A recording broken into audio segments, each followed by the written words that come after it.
And this is MAP4C day 36A. Day 36B will be starting on the review. We've still got another new day of stuff, but today we've got a half a period working on the computers, internet stuff, and then we're going to start the review.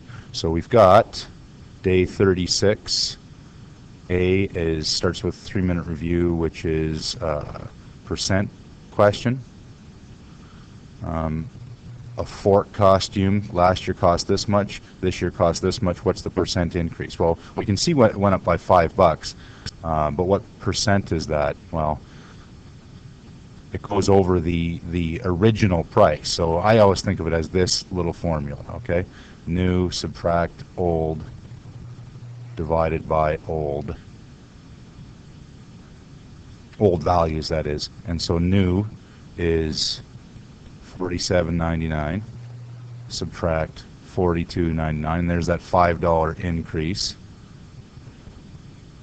and that goes over the original price, which was $42.99, and that ends up as decimal 116 and change. That's approximate value. And of course, if we wanted that as a percent increase, we multiply that by 100, and we got 11.6% increase.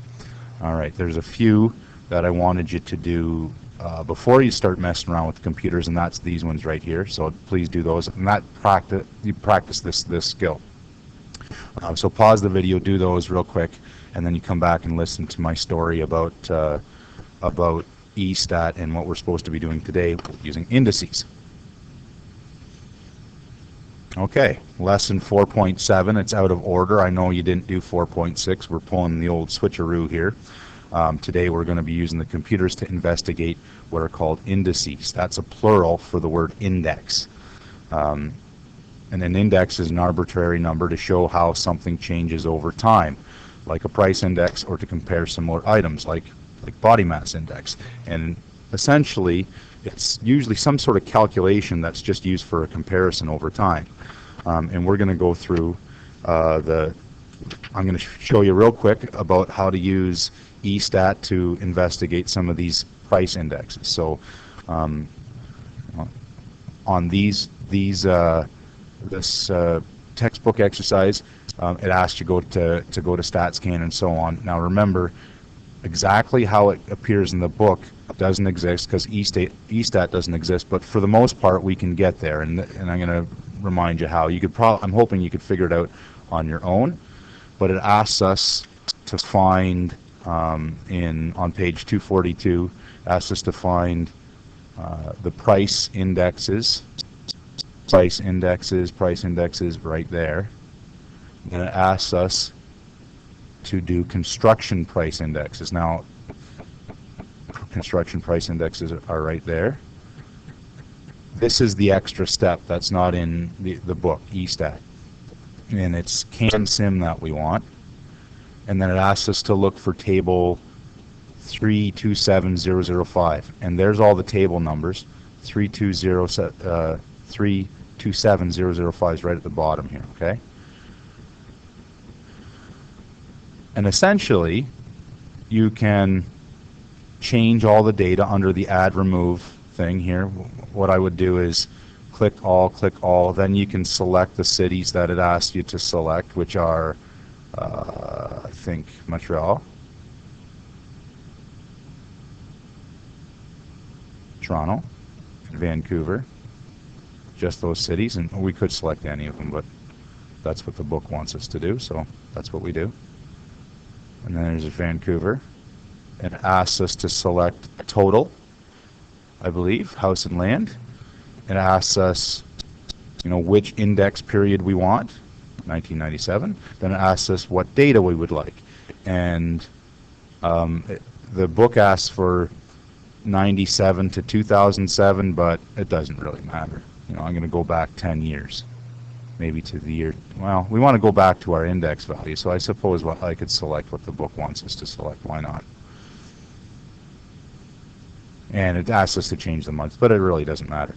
One thing extra that we want to do is, at this point in ESTAT, we could just select a graph, but there's no graph. We want to switch HTML time as rows here, and then apply. See, this gives us the table of data, and this is the thing that we can copy and paste into a spreadsheet. I'm not going to show you how to do that this time, just because it's a lot of data. Right? 10 years of monthly data, that's right around 120 pieces of data, and each one of them we'd have to fix up that text. So instead, hit download. You hit download, and it asks the file format, that's all good, and asks for the download data. Then we hit that. You don't actually have to do this, but we can download it, right? And not all of us have to do this. The file ends up looking a little bit bad, and I have done this for you. Aren't I a nice teacher? This is actually, if we look at on the shared drive, my computer, shared drive, under students, rest all, MAP4C, and then it's not here, so I'm going to look at my old stuff right there, the index data. If I double click on that, it should open, I hope anyway. Did I double click on it? I think so. Let's try again. It looks like it's working now. It'll open the data for you. Your task now, if you've gotten this far, is to come up with a graph. Okay, you have to create the graph. Now, how would you do that? Well, you got to select the data, right? All the data. You could select the titles if you like, and go all the way down. I'm not going to do all this for you, so, and then you click on the chart genie, right? Chart genie. And something should happen here. There it is. It's not the chart we want, but we want a line graph, right? This line graph is going to show how the things change over time. And we can fix this up, right? It doesn't look very nice right now. All the dots are kind of thick and the legend's wrong. You want to work so it looks like the data, the one in the textbook. And you want to work so it looks like my beautiful version right here. Look at that, it's gorgeous. So you want to work on your graph until it looks like this one, and then you answer the questions in the textbook. And that's it for the computer exercise today, and you start review.